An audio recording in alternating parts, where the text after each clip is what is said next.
Hola, bienvenidos. Mi nombre es Roberto Chacón y en este podcast de este día estaremos hablando acerca del score de crédito. En muchos otros países o en muchas otras latitudes, este score de crédito puede ser conocido de varias formas. Podría llamarse informe de crédito, calificación crediticia, historial crediticio, informe de crédito o récord crediticio.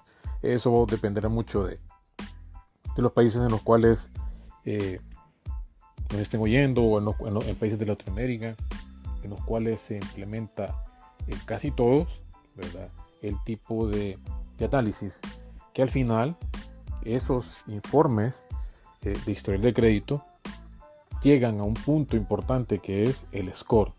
¿Qué es el score? Es una puntuación crediticia, o sea, es un número o es un rango de números en los cuales las personas, cuando hacen un crédito, ¿verdad?, o cuando solicitan un crédito, son evaluadas. Todo esto de la evaluación dependerá mucho de qué empresa de servicio crediticio de el reporte, ¿verdad? Porque los parámetros que se utilizan son variados, ya lo vamos a ver. En el caso del score, pues este es un sistema de calificación, ¿verdad?, que se utiliza para determinar el riesgo que implica prestarle dinero a alguien. Cuando digo riesgo hay una palabra intrínseca ahí, riesgo de crédito. Eso es un término técnico financiero que se ocupa mucho en instituciones financieras. Cuando digo instituciones financieras estoy hablando de bancos, cooperativas, asociaciones de ahorro y crédito. Y resumido, en pocas palabras, riesgo de crédito significa la posibilidad que una persona o que una empresa no pague el crédito. Yo cuando fui miembro del comité de créditos, porque trabajé 22 años en banca e instituciones financieras, pues me tocó ver muchas solicitudes de crédito. Yo vi solicitudes de créditos de consumo o personales, como le llaman algunos, créditos de empresas, de micro, pequeña, mediana, de vivienda, de tarjeta de crédito. Pues conocí varios tipos de análisis de créditos y por ende fui miembro del comité de crédito. Entonces nosotros siempre evaluamos varios aspectos, pero volviendo de nuevo al score, siempre esto es una evaluación cualitativa, la cualidad que tiene el cliente y que nosotros queremos saber si ese cliente, cuál ha sido su historial, ¿verdad? Ahora, dentro del score, ¿verdad?, que vamos a hablar cuáles son algunos parámetros en algunos países, por lo menos en Estados Unidos y El Salvador, ¿verdad?, que tengo los parámetros más precisos. Ese score es un puntaje que se va ganando. ¿Por qué se llama evaluación cualitativa? Porque es la cualidad, ¿verdad?, o la calidad que toda persona o empresa, ¿verdad?, tiene en el tiempo. Si por ejemplo a la hora de solicitar un crédito se presenta una persona y completa su solicitud, lo primero que se hace es una entrevista, se preguntan algunas cosas generales, pero regularmente es el punto inicial. Más adelante en otros podcasts estaremos hablando de cómo más o menos es la información para créditos para personas naturales, para personas jurídicas y qué tipo de información es la que regularmente se pide. Eso dentro de las temporadas, ¿verdad?, incluso que vamos a estar haciendo, vamos a ir hablando acerca de todo eso. Pero ya viendo el momento de la solicitud, después de la entrevista, ¿verdad?, dependiendo si por ejemplo la persona es asalariada o es un emprendedor o tiene un negocio, ¿verdad?, entonces o es una empresa ya o un representante de una empresa, ¿verdad?, entonces se consultan los buros. En algunos países dependerá mucho qué tipo de buros de crédito se consultan.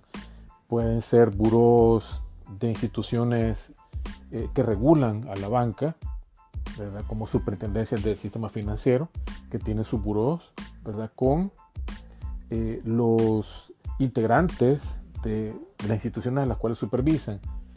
En el caso de El Salvador, sí existe el buró de la superintendencia del sistema financiero y solamente presenta los datos de las instituciones reguladas. ¿Qué es una institución regulada? Que esta misma superintendencia regula sus actividades y que esas instituciones tienen que cumplir ciertas reglas normativas y leyes, ¿verdad? Que son expuestas por todas las entidades de supervisión, como la Superintendencia del Sistema Financiero, Banco Central de Reserva, etc. Entonces, y existen otros burós de empresas comerciales, que es el caso de Equifax, ¿verdad? Que entiendo que está más o menos como en 24 países, que aquí en el país anteriormente se llamó DICOM en un tiempo, ¿verdad? Pero algunas personas todavía lo identifican de esa manera. Equifax da también, ¿verdad?, sus parámetros. En el buró de la superintendencia no existe un score como tal, pero sí existe una calificación. Esas calificaciones, dependiendo también de los países, ¿verdad?, podrían ir, en el caso nuestro, El Salvador, y en algunos países más o menos se mantiene igual. Están las calificaciones que van desde la A, B, C, D y la E. La A es la mejor calificación y la E es la peor. Hay algunas variantes dependiendo los días de atraso que hay, ¿verdad?, para la calificación, y eso es lo que presenta el seguro de la super. En cambio, en Equifax hay un score. Ese score, ¿verdad?, se va sumado en base a unos análisis que realizan ellos en su sistema y que al final entrega resumido, ¿verdad?, cuál es el comportamiento de ese cliente. También hay otros buros aquí en el país, pues que ven, por ejemplo, créditos en microempresas, desde microempresas para que hacen créditos comerciales, por ejemplo, o en microfinancieras, ¿verdad? Entonces existe también ese otro servicio. En el caso de ese score, ¿verdad?, eso pues tiene que ver mucho y el análisis se realiza en base al historial de pagos, en base al tiempo y tipo de crédito, en base al porcentaje de crédito utilizado, ¿verdad?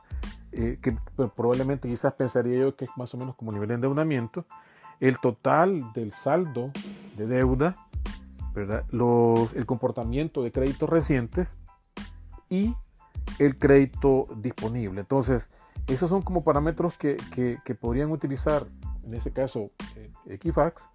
Podría hacerlo también otras empresas, ¿verdad?, que dan ese servicio, pero a nivel general más o menos por ahí podría andar ese tipo de parámetros que evalúan. Entonces, ¿para qué me sirve ese score? Como comentaba, ¿verdad?, al completar la solicitud, se hace la entrevista, se consultan los buros y al ver el score, pues yo ya tengo un parámetro. Y ese, por menos aquí en el país, puede ir desde 1 hasta 1000. Ese es como el número que podría rondar. ¿Por qué 1, verdad? 1 es que significa que no tiene ninguna, podría ser que no tenga ninguna experiencia, puede ser un joven o una persona que nunca tuvo una experiencia crediticia y como no hay una forma de evaluarlo, entonces el puntaje podría ser bajo, podría ser, todo dependerá mucho de si el sistema ha cambiado, pero anteriormente, pues hace muchos años, alguien consultaba a una persona y que nunca había tenido ningún crédito, pues el puntaje era 1, o sea, no había ningún historial. Pero ¿qué pasa si esta persona llega a un puntaje alto? Pero ¿qué es puntaje alto? Podría ser un puntaje de 900 puntos, 950, ¿verdad?, que serían, o llegar casi a 1000, que casi sería la perfección. ¿Pero qué significa eso? Significa que si una persona en su momento tiene, me voy a ir en la mitad, al 50-50 o al 50-50 como dicen en Estados Unidos, 500 puntos de un score, significa que esa persona está estadísticamente hablando entre el 50% de personas que pagan, pero el 50% que no pagan.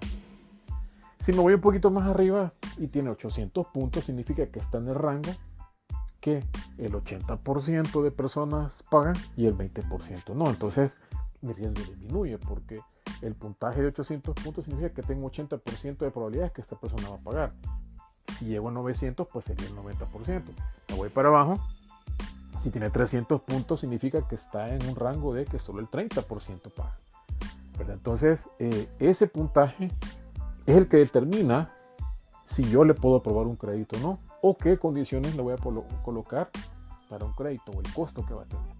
Eso también vamos a seguir hablando en otros podcasts. Entonces, esa determinación, ¿verdad?, en el score, ¿verdad?, en base a la información anterior, porque esa información es el histórico, el que yo traigo. O sea, si yo evalúo, ¿verdad?, si yo trabajo en un banco y evaluar a una persona o una empresa que solicita crédito, entonces ese score lo que me dice es el historial que he tenido durante un tiempo X, puede ser muchos años, pero dependiendo si tiene crédito de corto, mediano o largo plazo. Corto podría ser de menos de un año, mediano más o menos podría ser de 5 años y largo plazo podrían ser más de 5 años, ¿verdad?, hasta 30 años, dependiendo, ¿verdad? También las latitudes, eso dependerá mucho. En el caso de El Salvador, se extendieron créditos hasta 30 años porque estamos dolarizados. Desde el año 2001 existe la Ley de Integración Monetaria y el dólar, pues por ser una moneda sumamente estable, internacional, ¿verdad?, de monedas de cambio en todo el mundo,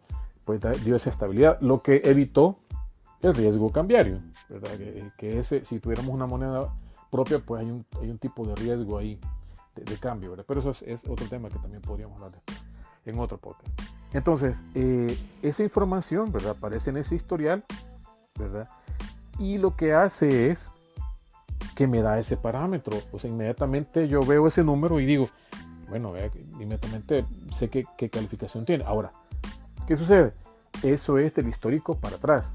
Pero ¿qué pasa si tiene 800 puntos, está en el rango del 80% de personas que pagan, pero ¿qué pasa si después hay un problema de mora? Entonces, claro, yo me baso en ese score, ¿verdad? Y califico a esa persona como un buen pagador, por así decirlo.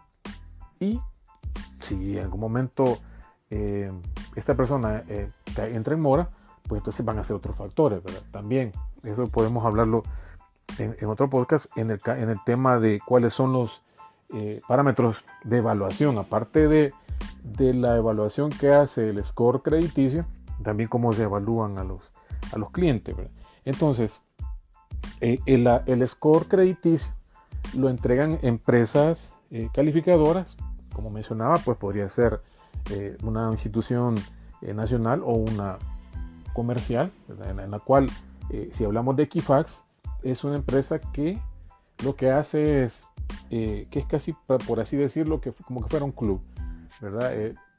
Yo entro, firmo un contrato, ¿verdad?, y voy a acceder a la información que hay de otros clientes, pero también tengo que entregar mi información. Entonces, por esa razón es que existen muchos tipos de informaciones que podemos ver. Por ejemplo, información de créditos de consumo personales, información de tarjetas de crédito, información de créditos hipotecarios, información de créditos comerciales, dependiendo, ¿verdad?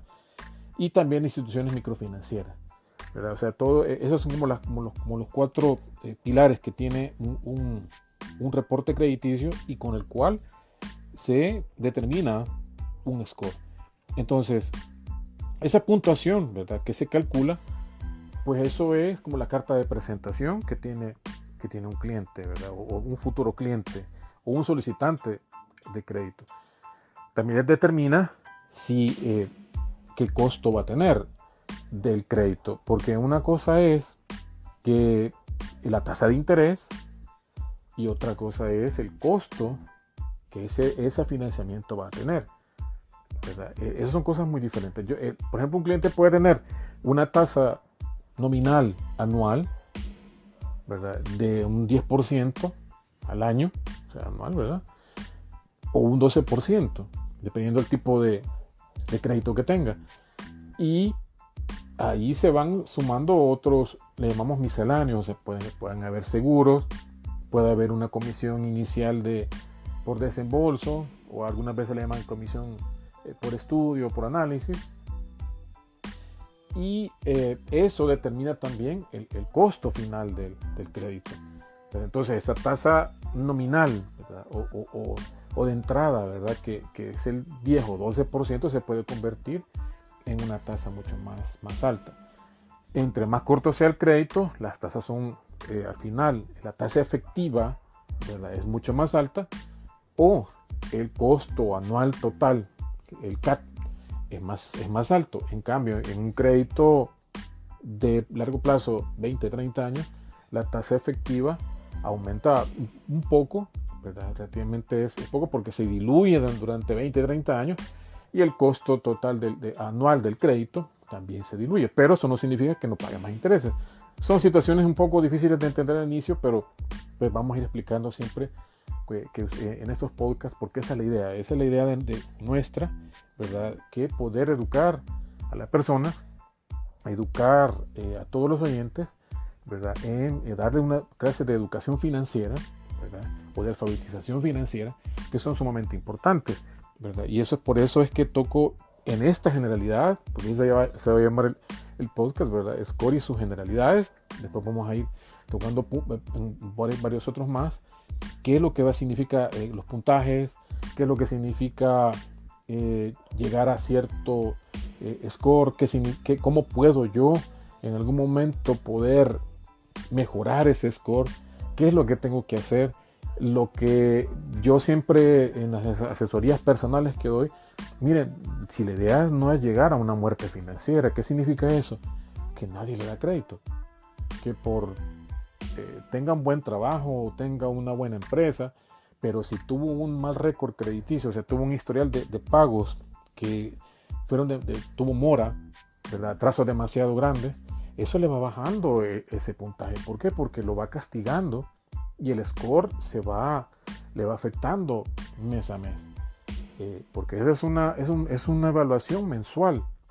En algunas latitudes se actualiza una vez al mes, en otras 2 veces al mes, ¿verdad? Podría ser que sea a mediados del mes y la otra 5 días antes de finalizar el mes. Entonces, esas evaluaciones que son, por ejemplo, si son 2 veces al mes, son más rigurosas porque entonces están viendo ese comportamiento del cliente. Entonces, es importante tener en cuenta, ¿verdad?, que ese score de crédito no es el único factor que se utiliza para tomar una decisión, pero sí es uno de los más importantes, porque pueden haber empresas que, volviendo otra vez a los puntajes, si alguien tiene 500 puntos y yo sé que está en el rango del que 50% pagan y otros 50% no pagan, entonces lo que voy a hacer por su alto riesgo, como ya lo mencioné, ¿verdad?, alto riesgo de crédito que probablemente no podría ser que pueda no pagar, entonces yo le doy una tasa mucho más alta que la que doy para créditos que tienen un puntaje de 800 o 900 puntos, ¿verdad? O le doy menos, como banco, ¿verdad?, como institución, le van a dar menos monto, o le van a poner otras condiciones como más garantías. Cuando hablamos de garantías, puede ser una garantía prendaria, que es sobre un vehículo. Si por ejemplo es una empresa, puede ser una garantía sobre el inventario. Puede también haber una garantía sobre las cuentas por cobrar.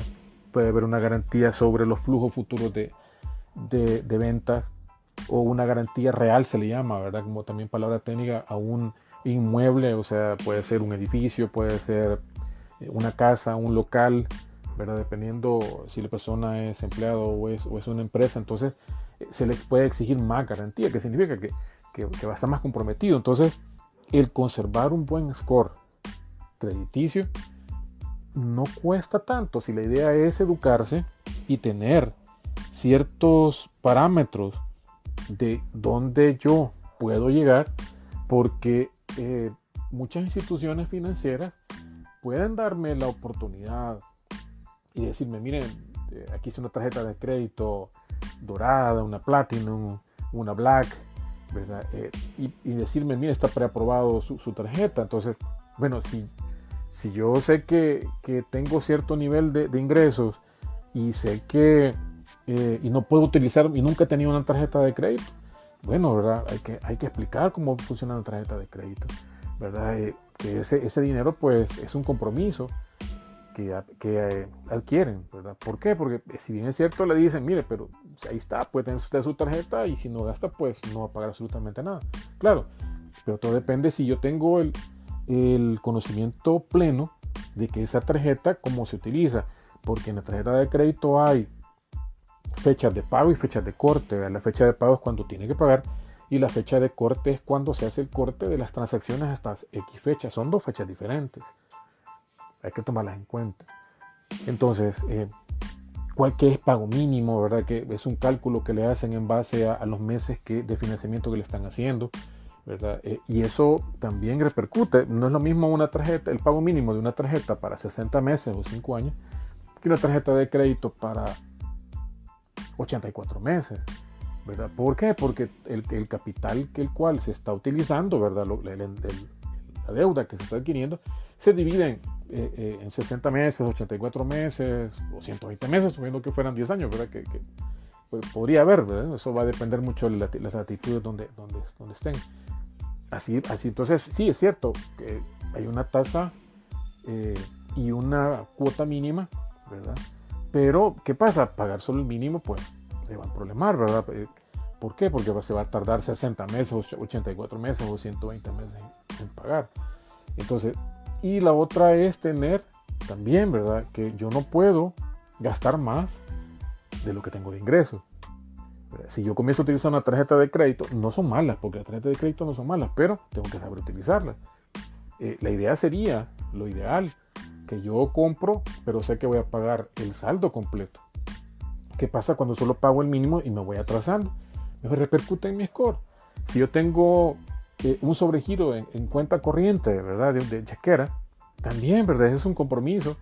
Me puede decir la institución, mire, por su buen score y por su buen récord crediticio, también tenemos aprobada un sobregiro. Entonces, ok, pues lo puedo utilizar cuando yo quiera y reembolsarlo cada 30 días o reembolsarlo cada 3 meses, depende de las políticas que tengan, ¿verdad? De crédito. Entonces, eso también, ¿verdad? Se va sumando al total de crédito que se van aprobando. Entonces, si bien es cierto, puede ser que alguien de 800, 900 puntos es bien codiciado en instituciones financieras porque es una buena paga, porque están el 90% de personas que pagan, pero también pueden llegar a sobreendeudarlo. Y si las personas reciben y utilizan todos estos créditos, ¿verdad? Que tienen a mano, entonces imagínense que tiene una tarjeta de crédito y después le ofrecen 2 o 3 y ya llega a tener 4 o 5 tarjetas, un sobregiro, después en otro banco también otro sobregiro, tiene un crédito personal, tiene un crédito de vivienda, tiene un crédito estudiantil. Entonces, al final, aunque esta persona tenga un buen puntaje y probablemente un ingreso bastante estable, si menos que sea un empleado en una empresa estable, pues el problema es que se llega a sobreendeudar. Una cosa es estar endeudado y otra cosa es sobreendeudado. Sobreendeudamiento significa que está más arriba de la capacidad que tiene. Yo he tenido casos, ¿verdad?, que he visto en los cuales me sorprende el nivel de sobreendeudamiento que tienen porque sobrepasa las capacidades.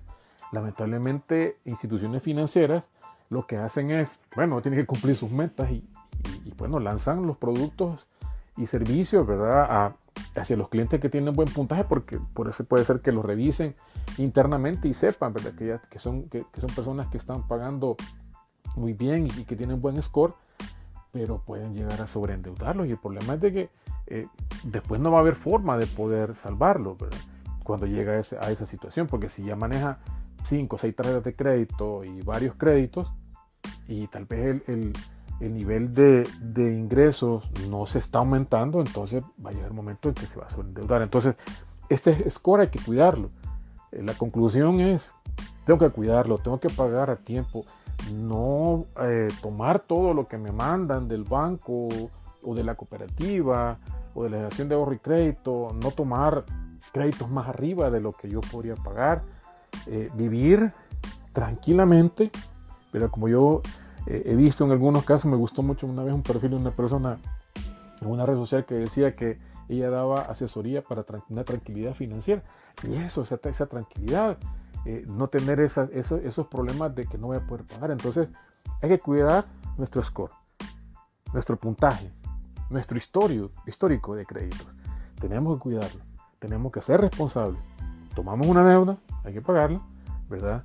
Si tenemos problemas, pues entonces hablemos con la institución, ¿verdad? Con el representante que nos está atendiendo o con alguien para decirle que en algún momento podríamos tener problemas. Bueno, se quedó alguien sin trabajo, o el negocio que tenía pues ya no está rindiendo lo que tenía anteriormente. Entonces es bueno hablar. Ese también es otro tema que podemos tocar después, cómo poder afrontar esas situaciones cuando yo tengo problemas de pago. Entonces, cuidémoslo, seamos responsables, mantengámoslos como buen nombre, y eso siempre, las puertas van a estar bien abiertas siempre en cualquier institución financiera.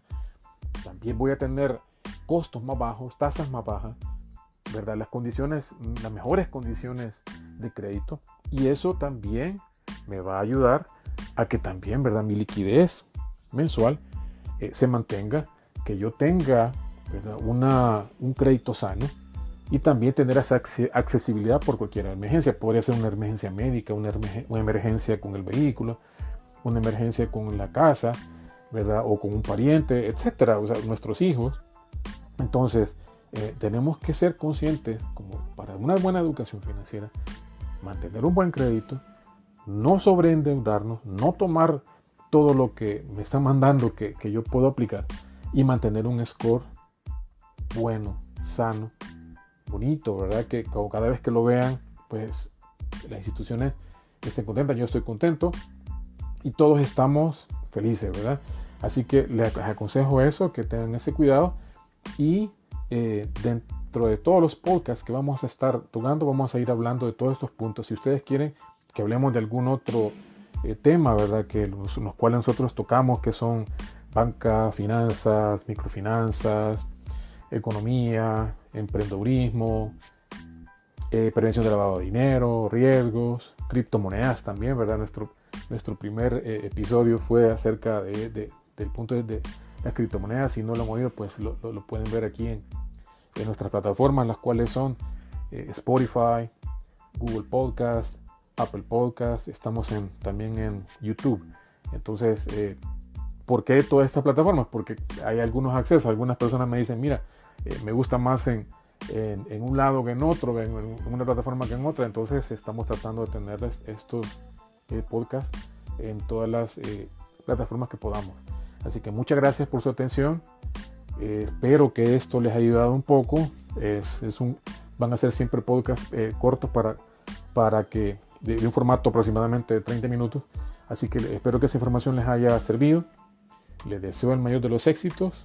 Un abrazo fuerte. Nos vemos.